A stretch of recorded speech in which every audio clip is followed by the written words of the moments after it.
За хай зүрхнүүд минь амлсан ясаараа та бүхэндээ ховдог хатагтай ба Баатарлаг-гүн анимегийн 7-8 дугаар ангийг нь гарсан даруйд нь ярьж өгөхөөр бэлтгэлээ.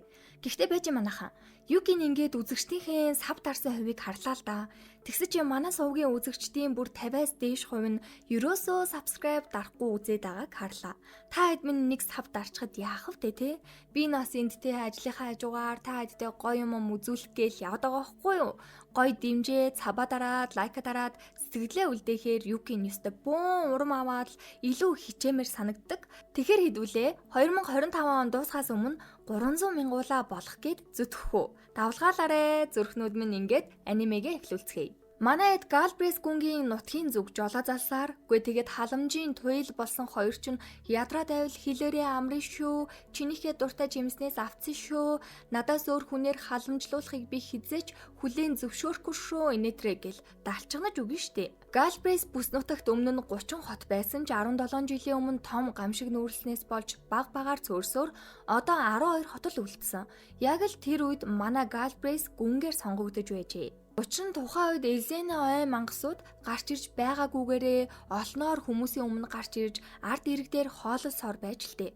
Хамгийн амир нь бүгд галзуурсан ухаан мэдрэлгүй л хүмүүсийг эзсээрээсэн босод улсын иргэдийг айц давтуулахгүй тулд тэдний дээдүүд хав даран нууцалж аимшигтай үеийг давсан олон цэргүүд нь амиа алдсан ч тэр л үед Галбрис дахин хэнийг ч уу гашуу давтуулахгүй гэж өөрийнхөө амь насаараа тангаралсан талаараа Мельвид хэлэхэд аль хэдийн Галбрис ээжх нь үхэлдээ бэлдээд эхэлсэн байгаа яриаг нь сонсоод нилээн тавгуурхэж та бити ингэж хэлэлтэй миний ээж ч гэсэн босод хүмүүсийн төлөө өөрийгөө золиослсон би илүү сайн судалгаа хийж хин нэг амиараа дэнчин тавина гэсэн үгийг байхгүй болгоно та миний хажууд байх ёстой хүн штэ гэл үнэхээр айдаг аргагүй штэ дөнгөж сүү тавьж байхад нь хайртай залуу нь өгсөн ч сэгсэн ч яах вэ энтер гэвэл хин ч айн штэ те.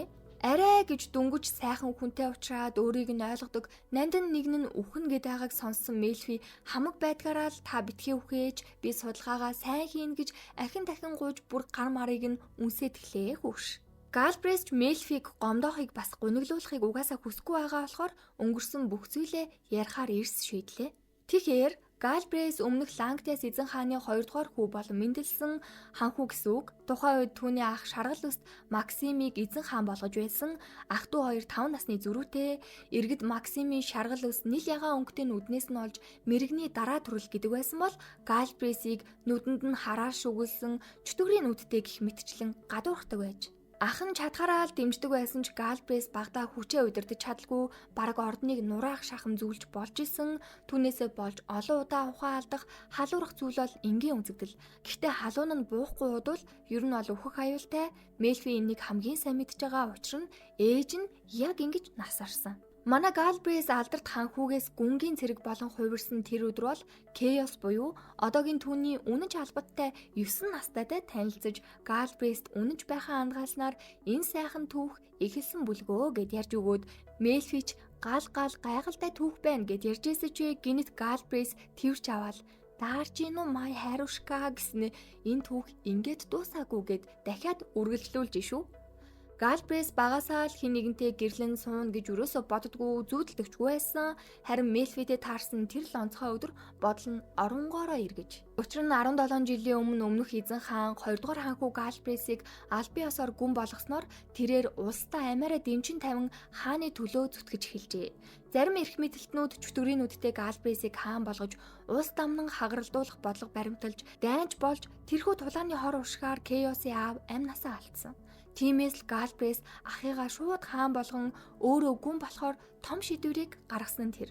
Ах нь хаан болсноос хойш ахтайгаа бүх асуудлаа ярилцаж ойлголцож ах нь ч гэсэн үнэхээр их дэмждэг одоо ч гэсэн хിവэрээ ингээд Галбрис нэг сайхан чухал зүйл ярьжсэн духан дээр нь үнсээ наадын Мельфи мэдээж ичээсги энэ үеэр зандаа явж агаад маш их мангасууд байдаг авраг ойгоор өнгөрдөг. Энэ ойд үе олон мангас байхаас гадна маш их үнэт чулуу, шидэт чулуу, газрын гүнд нь хүдэр хүртэл агуулгаддаг. Тэг шидийн хүчээр дүүрэн энэ ойд агаар нь хортой бөгөөд мангасаас өөр ямар ч амьд бит амьдрах боломжгүй юм гинэ. За тэгэл цаг агаар тогтун сайхан явж исэн чинь авраг Бергнион гэх мангас шувууны сүрэг манай эдийн хараас нэхэд л ирлээ дээ. Аюулын тохио. Яа гэхдээ бүр арай л хурдан маш олноороо манайхан л довтолж идэг, бүгд л сандралдаж зайгаа бариад хурдаач нэмнэ. Тэгээд ийм хүнд үед Мелфи юу бодсон гэж шувуу юм чи идвэл амттай ядаргаа тайлгшуул гарах баах, бас махаар нь янз бүрийн хоол хийгээд шараад, жигнээд, чанаад амтлаад идүүлчихсэн та арааны шүс асаранда би л идэж үзмээрэн. Харин мангас шувуунуудад бол өөрийгөө идүүлмээргүй байна гэж бодоод ээжэдэг заа нэр үнэхэр буян юм а яалтчгүй л ховдог охин мөндөө тий. Манайхан хурдан авсан ч мангас шувуу бол маш хурдан хүчээ нэмээд баг гүйцэд ирнэ. Ийм хурдтай ирж байгаа болохоор газарцсан ч ямар ч нэмэргүй шууд барьж өдөлөх учраас зүхтгаас үр сонголтгүй. Мелфи байгаа болохоор эрсдэлтэй зүйл хийхгүйгээд Галбрис тулалдахгүй зүхтсаар авч явж байгаа ачаанаасаа шидээд анхаарлыг нь сарниулъя гэсэн ч өөр л уун дээр ачаануудаа ачцсан. Шидийн тойргийн дүрсээ зураад хүчийг нь сорж авъя гэхээр болор нь байхгүй бас хөдөлж байгаа болохоор хүчийг нь сорох ямар ч хугацаа боломж гарахгүй. Мелфи энэ хэддээ жаахан ч гэсэн тус болчих гээл арга ухаан бодсоор гол нь өөрөө довтлох дайрах мэтийн шидэж мэдгүй учраас тэмээл өөрийнхөө буруу надаас л боллоо гэж гимшсээр. Тэгсэн азар нэг ширхэг шидэт болроо өөрт нь явж гинэ. Гол нь дотроо заанасны шидийн хүчийг сорсон тэр чигтээ. Саяхан Галбрис энэ их мангасын шидийг буруугаар ашиглавал улсыг ч сүрүүлэх хүчтэй гэж хэлснийг нь санаад үүгээр мангас шувууны сүргийг дарах боломжтойг ойлгож байгаа. Ингээд болрон дээр хуучны үеийн хүчтэй гих бүх шидийг бичиж тойрог зураад Галбрисийн хүчээр хавсаргах гэсэн боловч гинэт Суит залуугийнхаа бүтэн нэрийг нь мартаад заа. Тэгэл арай гэж асууж санаад Галбрисээс цосыг нь авал илүү үйлчлэх хэдэж таны цусыг яаж гаргах вэ? Ядаж та долоочих гэж авсан. Нөгөөх нь шууд гараа зүсэл. Зүгээрээ бэйби. Алгад зүйл сэлмээ барьж чадахгүй. Энэ зэргийн юм байх энэ төр. Нөгөөх нь ч энэ бүхэн дуусахаар таныхаа гарыг эмчилж өгнө гэл ормоочиг хоёр шүү. Бусад зэргүүдэд мангасын урд хэсгээс хоолдох тушаал буулгаад өөрийнхөө хүчээрээ нөгөө болрыг чинь нэг шувуунд идүүлсэн. Нөгөөх нь залгиад тэр даруй бутран алга болоод хаа сайгүй халууд үгсэн ч энэ бол зүгээр л эхлэл. Одоо жинхэнэ амир хэсэг нь болно гинэ. Хэсэг хугацааны дараа Мелфигийн бичсэн тэр их устгалын шидний үгс биелэлээ олж мангас шувуунууд бүгд шарсан мах байтугай үнс нурамж үлдэхгүй шатхыг нүдэрээ харсан Мелфи нэрэл түүний хийж байгаа судалгаа нь тоглоом биш бүхэл бүтэн улсыг сүрүүлэх хэмжээний гэдгийг анзаарна. Гэхдээ Галбрис санаа зовлтгүй тэнд очиод судалгаагаа хий өмнөгшгөө мангасаас авсан хүчээ зүгээр л гал асаах гэрэл гаргах зүйлсэд ашиглахад айлтгүй гэж тайвшруулсаар. Тэгээд судалгаа нь амжилттай болоод лайвал газар дээр нь турших буюу хоёулахнаа мангасын анд явна гэдгийг сонссон Мелфи зүгээр л хайлж урсна хоёулахнаа анд явна. Хоёулахнаа анд явна гэдэг үг л чихэнд нь цуурайтаж орчлон ертөнцөөс баарг л тасарж байна. За гэтэл нөгөө дэлбэрэлт хаах хол байсан бүсэд харагдаад Кеос сандрал галуулан галчуутайгаа нисээд хүрээд ирдэг шүү. Галбрис тандан гүнтэн минь таныг угаасаа харгас хэрцгий гэдгийг мэдж байгаа.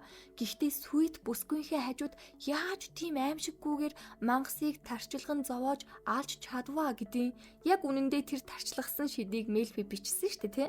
Аанти энэ эдийн унсан байгаа галч уугаар Мелфи данх сүү тавих санал нь хүргэгдэн ирж байсан цаадахчаа анх удаа л амьдар нь харж байгаа заа.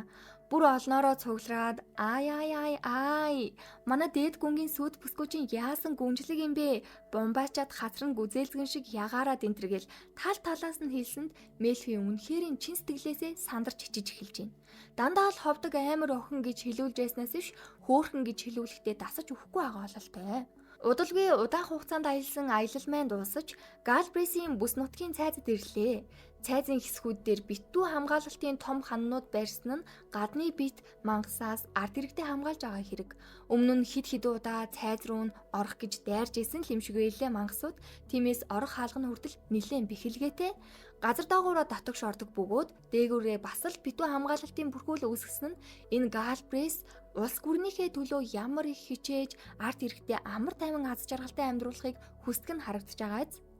Ороход л маш дулаахан мэдрэмж бүх иргэдэн мэдлэхээс эхлээд нэг тийм айдасгүй орчинд ирж байгаа юм шиг л гэхдээ цаашаа яг юу болох вэ? Мелфиг аюултай судалгаа хийдэг учраас ард иргэдэн мэдээд өдөөн төрхөрч дайн болох үедээ. За бас арайч үгүй ах те.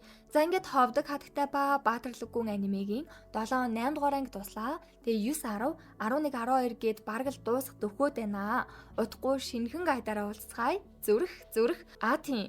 Subscribe дарахаа мартуу зай манайхаа дарсан бол мэдээж чи бол жинхэнэ үнэнч зүрх ай шүү.